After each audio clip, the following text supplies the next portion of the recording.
All right. Hey, everybody. Thanks for joining. Really appreciate seeing everybody here today. My name is Adam. I am with AB Clouds. I'm based in Memphis, Tennessee, in the United States. And I'll tell you a little bit about us. But first, I wanted to introduce Andrei Hudyakov and Tom Rohr. These are a couple of our top end resources that we have at AB Clouds. Andre is our migration lead. He's been with us for a very long time and has worked on hundreds of migration projects with us and with me. And Tom has been with us for a long time as well, and basically from the start. And Tom is a data platform and data analytics solution architect for us, and he operates with me here in the United States. Um, Let me tell you a little bit about AB Clouds. AB Clouds is a company that started about 20 years ago in the early 2000s as a company that was focused on migrations. So, what an appropriate topic for us. We have since branched out and we do a lot of other things. Today, we are a full service IT consulting firm. But, like I said, we started out as a migration focused firm. And at the time when we started, the popular migration, the big migration that was happening was moving from Sybase to SQL Server. So we built a tool that would help us to do that because we saw that happen so much. It just made sense to turn these tools that we built, these little accelerators, into a more robust tool.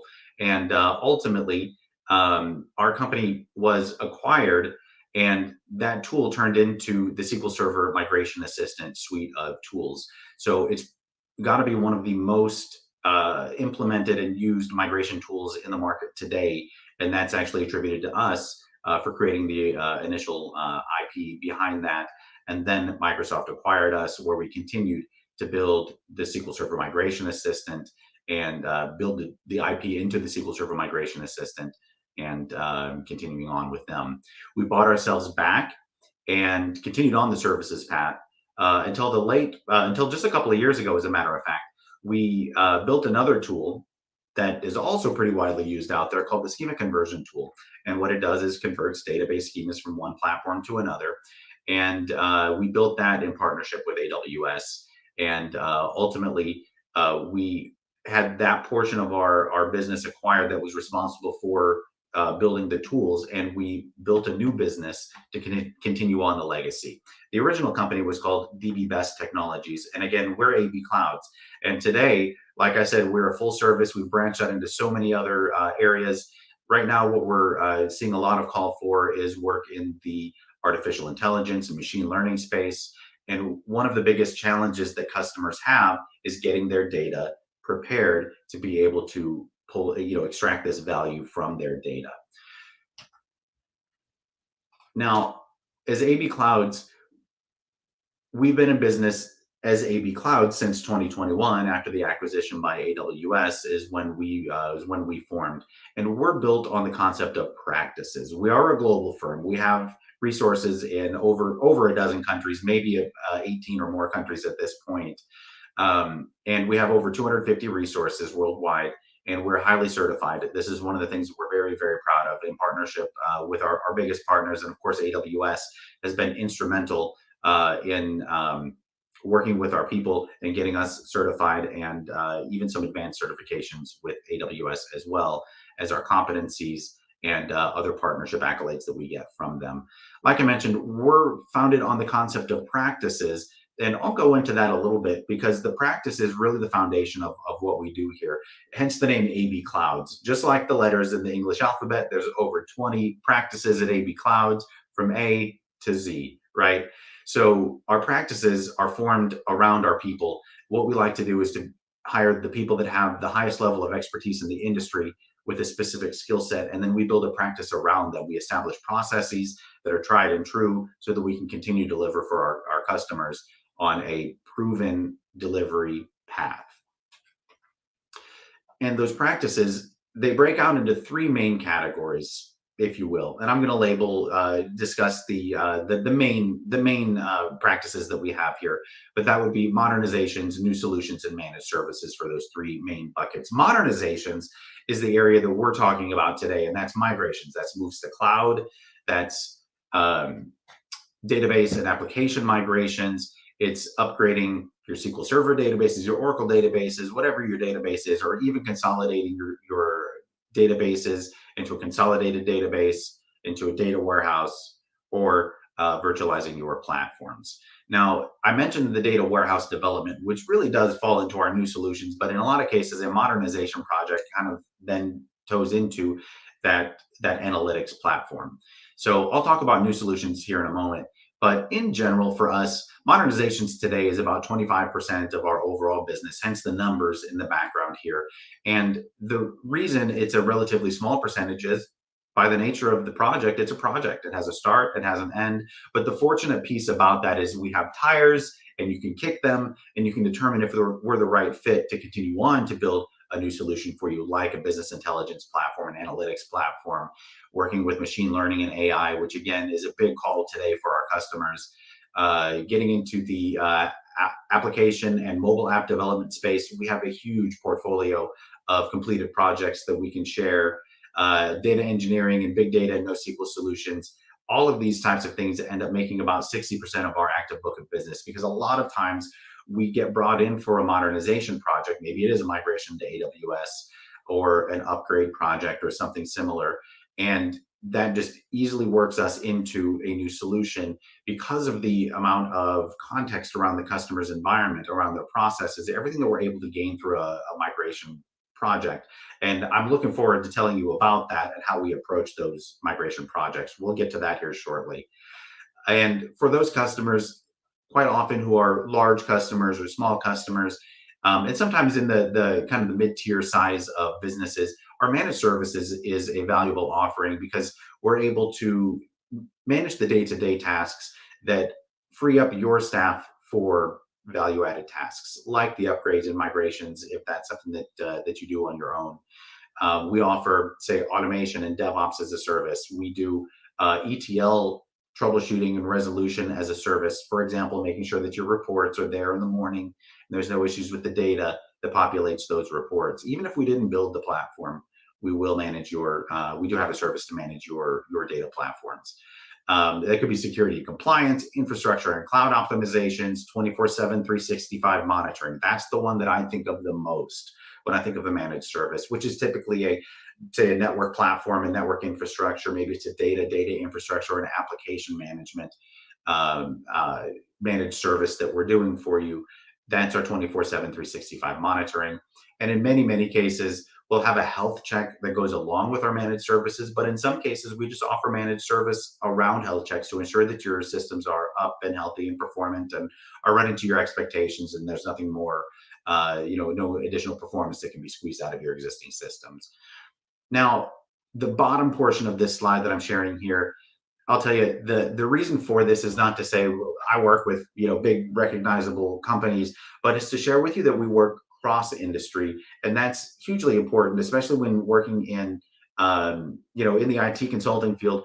Is that when you're working in any other business, any say manufacturing, whether it's manufacturing or retail or logistics or what have you, there's going to be some sort of a component of this business that you'll see in other businesses as well. So what we do is, while we're engaging with a customer to say migrate or modernize a system, we gather so much context around them, around their processes, that moving into these managed services and new solutions is a likely path for us. So therefore, industry ends up being less important based on our path with our customers. And ultimately, our goal is to take care of our customers and manage their data, infrastructure, and applications for their lifetime.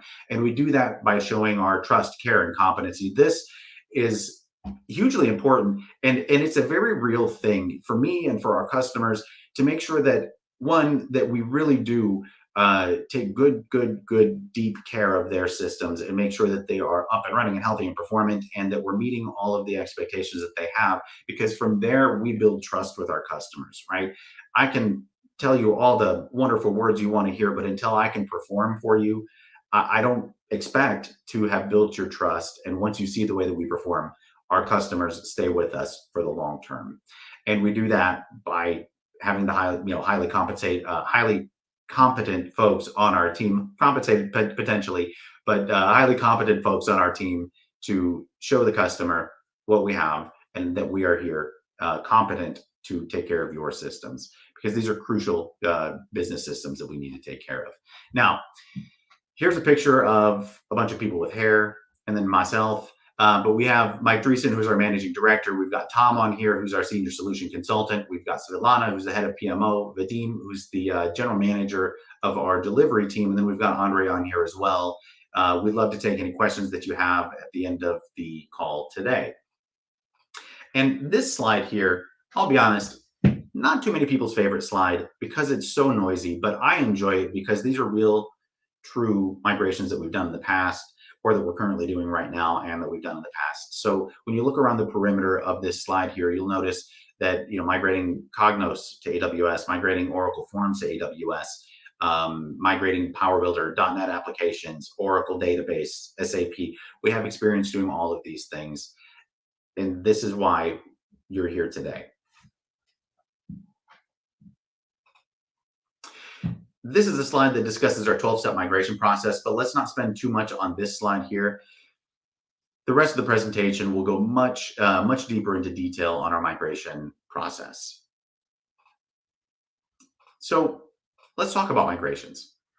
Let me pull up a whiteboard here, and let's do some drawing out. All right. So we've been doing migrations for many years now, and there's just a specific way that we view migrations. After all of the migrations that we've done, let me explain to you the traditional way, and then I'll tell you about the changes. So to begin with, first there's going to be a database, right? And that's typically the requirement from the customer. We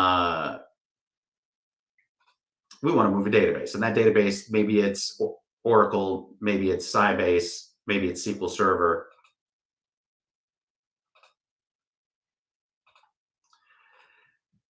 And then there's going to be an app, or maybe a number of applications that interface with that database.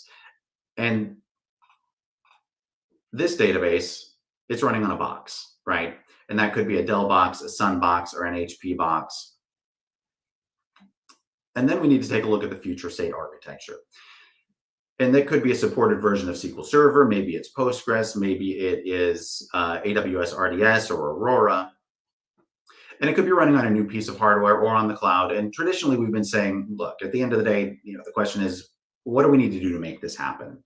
And for us, we've been breaking this whole process down into 12 steps, like I showed you before. And I'll refer to those 12 steps later. But by and large, one of the key differences between what we're seeing today versus, say, 5 to 10 years ago is that the future state is becoming much more complex. And that could be SQL Server on-prem. Maybe it's a hybrid solution using additional cloud providers. Maybe you're using Power BI or Looker or QuickSight. And this only applies, to specific platforms. When it comes to another cloud provider, even your on-prem services, it could be another suite of tools. Or, like I said, it could be that hybrid solution. But, at the end of the day, we need to answer the question of where do we want to go? What do we want to get to? And this will determine what processes, what tools, what techniques or methodologies we'll use to get there. So I kind of jumped ahead here, but we tend to break this down into 5 distinct phases within those 12 steps. We'll have the architectural design, implementation of some sort. We'll do testing, integration and deployment, and then we'll have some post-production support. So to begin with, let's talk about the architecture. This is where we're going to define how the existing application will look in the target environment. And the outcome of this is some sort of a project plan. And the goal of that project plan is to define the tools, the resources, the timeline, the budget, the risks or the gotchas, and the risk mitigation steps for how to get to that target. It doesn't have to be a perfect plan, but a plan it needs to be, right? These are the changes that would need to occur in the code in the different environments like staging and dev. We'll put the changes together then for testing, then we deploy it to production. And then some sort of support would need to happen afterwards. And traditionally, the step of estimating the efforts to get to the target, this has been called an assessment. And an assessment is still a part of this. It's a part of the architectural design. And once the design has been finalized, we'll phase. We'll come up with an estimate of the efforts to get there. But first, we need to decide where there is. And the other thing is, these steps, they don't necessarily need to go in this order. They can be short sprints. We'll do more of an agile development. And this way we can determine if things weren't designed properly or if we need to change the design, we're able to go back and forth. So to recap, we have the existing environment, the new environment, that we break down the process into these 5 phases over the 12 steps. So number 1, architectural design. Then we need to move. So number 2 is the implementation phase, and we need to move the schema, right? So what do? Well, in the case of a heterogeneous migration, say it's Oracle or Sybase or a DB2 migration, and let's say SQL Server. So in this case, we'll use SSMA. We know there's going to be some manual efforts. We built the tool. We know that it doesn't convert 100% of the code automatically, and there may need to be some manual intervention. Now, if we look at it from an upgrade standpoint, when it comes down to moving SQL Server from its current version to the upgraded version, we may use some manual efforts or tools to get some of the stored procedures from the old version to the new version. That just may be necessary. But in this case, the database schema, in this case, these are all of the objects that we're talking about. So this is all of the instances of objects. So this is tables and indexes and constraints and defaults, rules, stored procedures, triggers, packages, sequences, views, functions, and so forth. Pretty much it's every single object, right? Then the next step is to move the data. And there's a number of techniques that we can use to move the data, but there's pretty much 3 ways to do it, to look at it really. And that's the full data move. We can do a full plus delta, or we can do a heterogeneous replication. Now, the full data move, that one's one of the easiest actually, because this can typically be achieved by using SSMA or SSIS, or there's tools for Oracle migrations. We can use SCT. There's a lot of tools that can help us with this.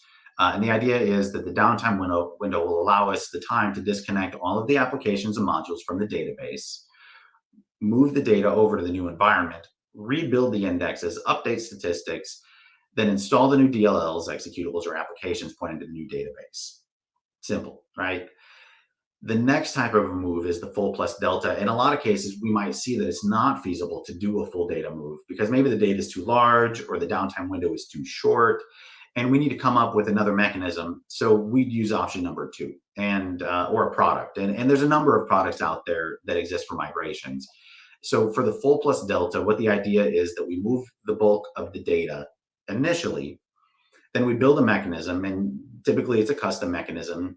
There's not a tool out there to capture all of the changes to the tables in the source database and then keep them moving, keep these changes moving to the destination database. We do that to the point where the delta is fairly small. And then during the deployment, when the system goes live, we'll disconnect the applications, move the remaining delta, and then point the new executables to the new database.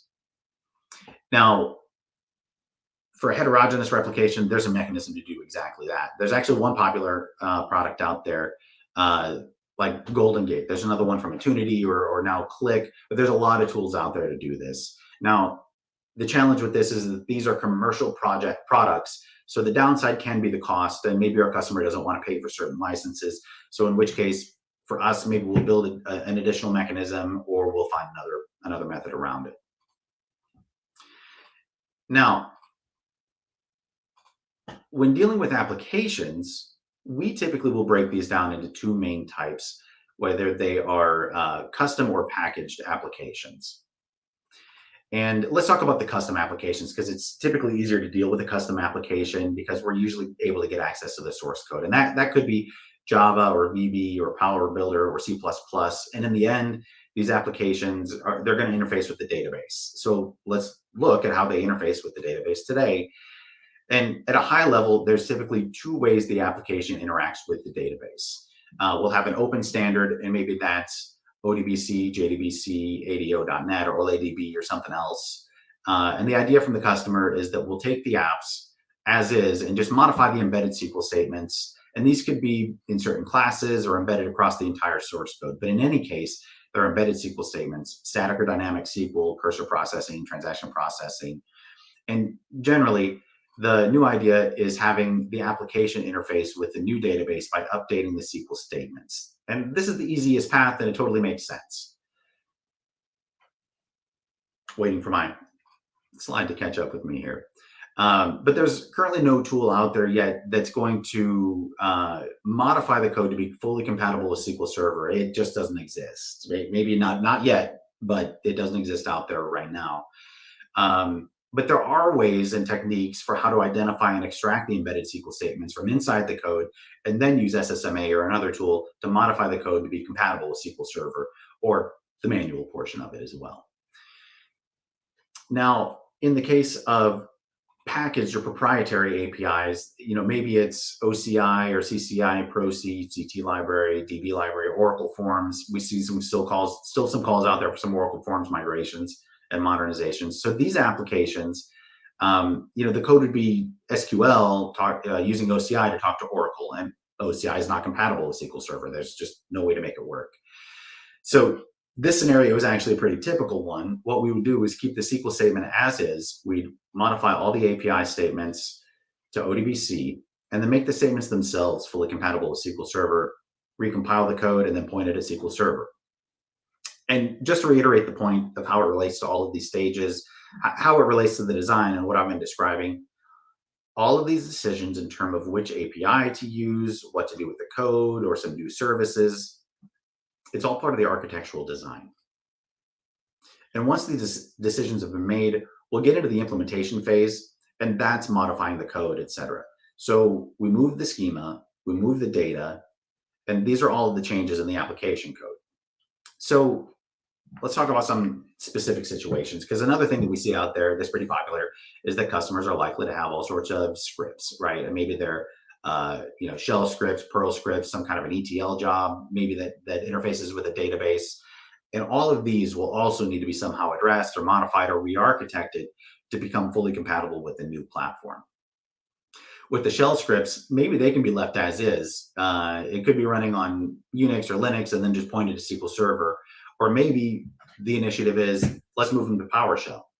And the decision to move to PowerShell or the ETL jobs with the SSIS, it's all a part of the architectural design. And the question usually is, how long does it take to implement? And really that it depends on what the target is. And there could be another database or another application that interfaces with the main systems. Maybe it interfaces to SAP or Siebel or PeopleSoft or something. Or maybe it just calls stored procedures and gets data, but the database stays as is.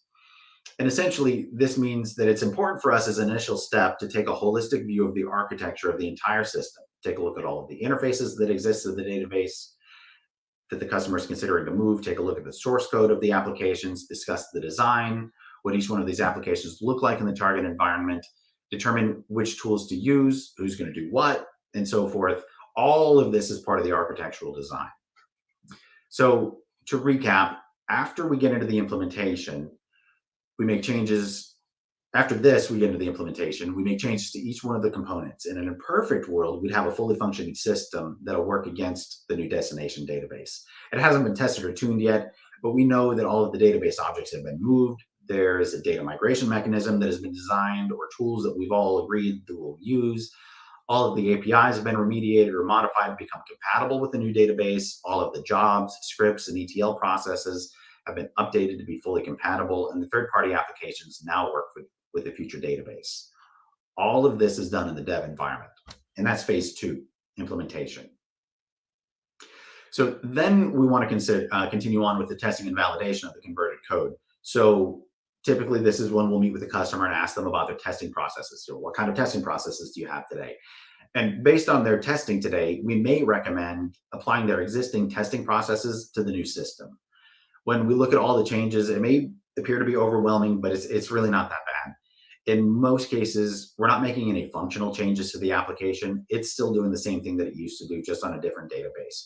We actually, for testing purposes, do prefer to hold off on making changes during the migration and implement those after the migration.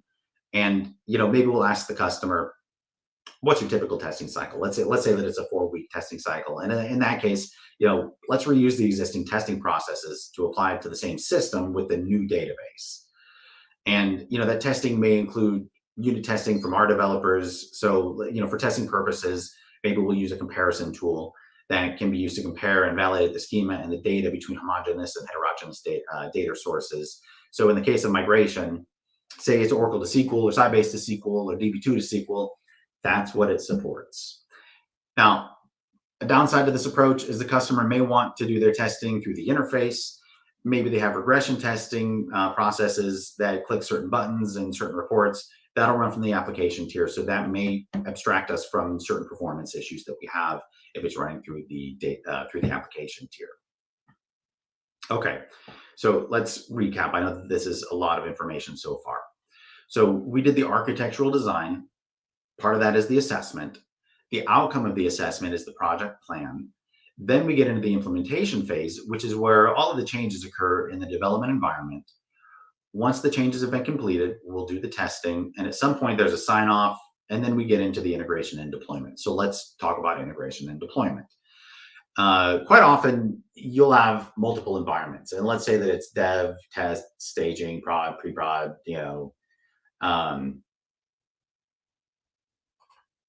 there we are. And when it comes down to doing the integration and deployment, a part of this is identifying these environments and then plan for each one of them. It's kind of hard to do a cookie cutter approach and say, this is how long it'll take for every one of them. But typically, we'll build an inventory and a line item for each of the components, then estimate a range in person hours or person months for the effort for each one of those line items. The important part is to understand the changes we're making aren't only in production, but could be in each one of the environments. Now, customers typically don't expect us to do all of the work. They want to have their resources do some of the work or all of the work, in which case we can support that. Maybe their architects or engineers or DBAs will do some of the work. Maybe they want help converting the schema or doing the application remediation or the testing. Now, it makes it more complex in terms of estimates because it's hard to draw the line between our responsibility and theirs. But on the other hand, we know that if we have the full task, we can estimate it very well. But we do need to address each one of these environments. Now, when a customer wants to take a certain portion of the project for themselves, like I said, that's something that we support, and we do offer, augmentation services for your project. And we do offer staff augmentation, but I'm saying project augmentation. You need a QA team to do your testing. You need developers to do testing. You need, some architectural guidance. Whatever portion it is actually a part that we can serve for you. Now, these deployments, many times they go live over the weekend. And we know that scheduling is a tricky part.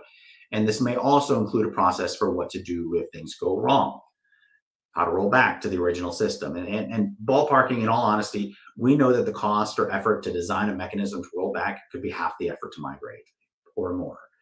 Not the data migration, but the work.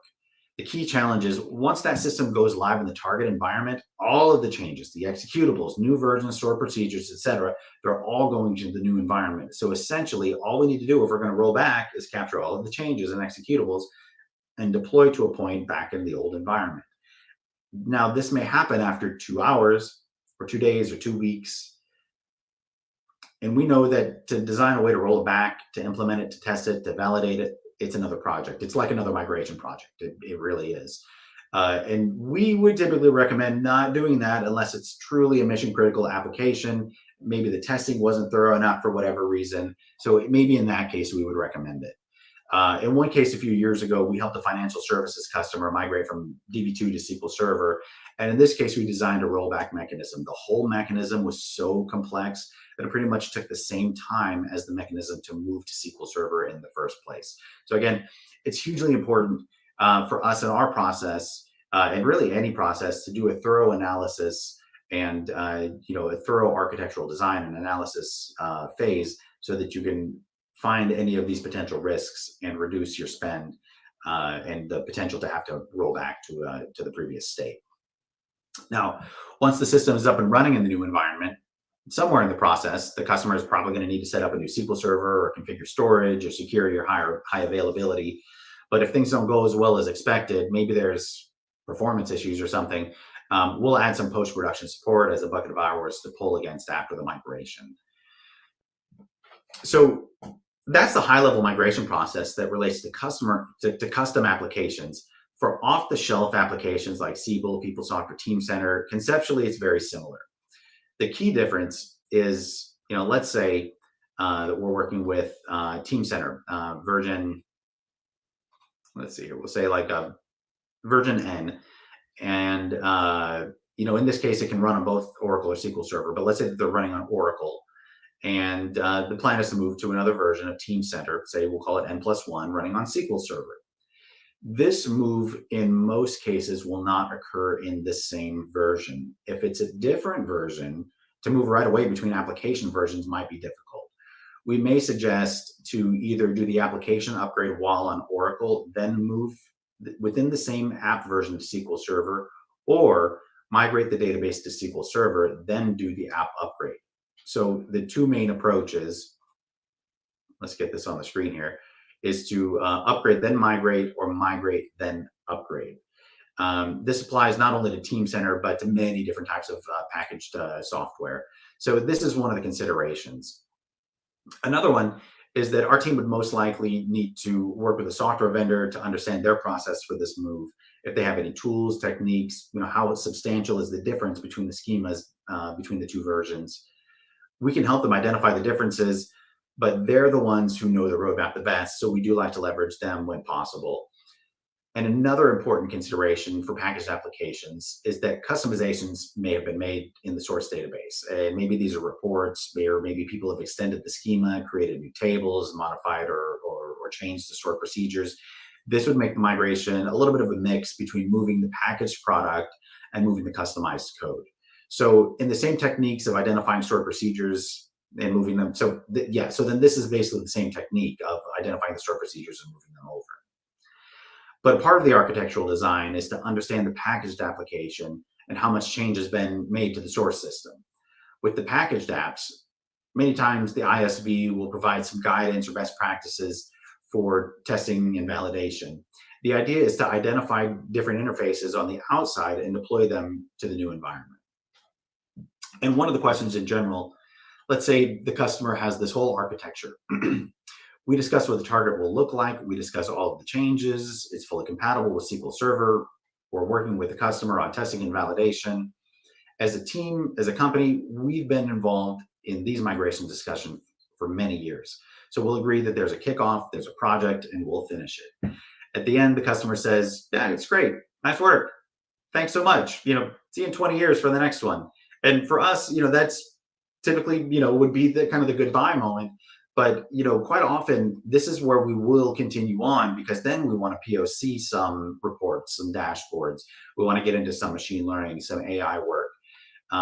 So that's a great way for us and for you to keep on, getting value out of the knowledge that we've gained during this project.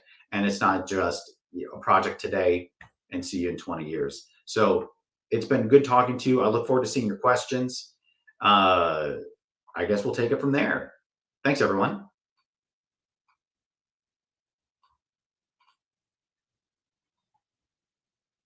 What questions do we have?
Okay, so it looks like we do have a couple of questions. Robert, what are the key performance and scalability considerations when moving workloads to AWS?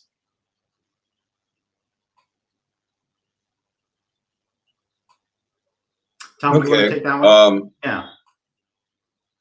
Yeah, I was just going to step in there. So a lot of it depends on what environment we're moving from. For example, we had a client where we shifted their entire data center from an on-premise location to AWS. And in our evaluation, we determined basically how much work each of their servers was doing. We did a sizing to EC2 images. We did an initial pass, and then we reevaluated the loads on the EC2 images so we could fine tune what we were sizing the new servers to. And we were able to consolidate some of their servers, and we reduced the amount of effort we had for doing that work by going through that process.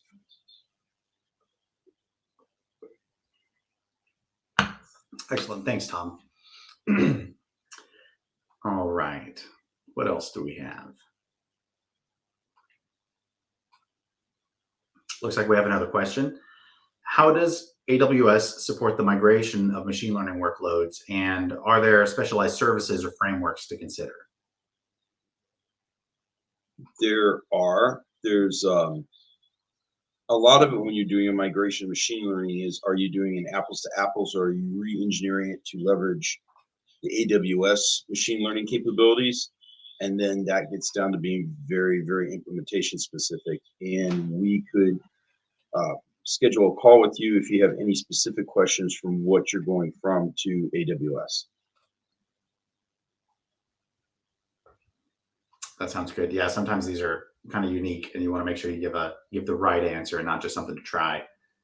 So yeah, if you do want some additional help or have some questions, please reach out to us. We'd be happy to schedule a call with you and discuss some thoughts.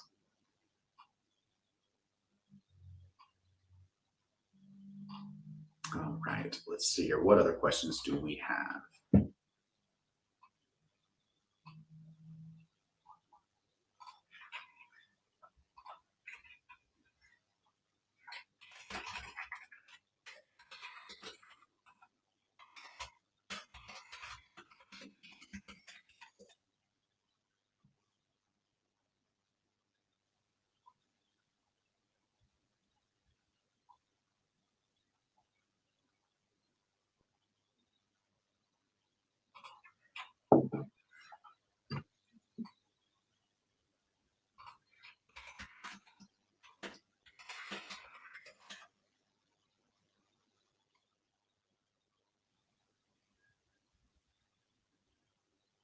All right. I think that's the end of our questions. We appreciate everybody for joining. Thanks so much. Like I said, reach out to us. My name is Adam Robertson. My email address is adamr@abclouds.com. And I'm happy to take any other questions and address anything that you've got. We can get Tom and Andre on the call and have a good conversation. So thanks again, everybody. We'll talk to you soon. Bye, everyone.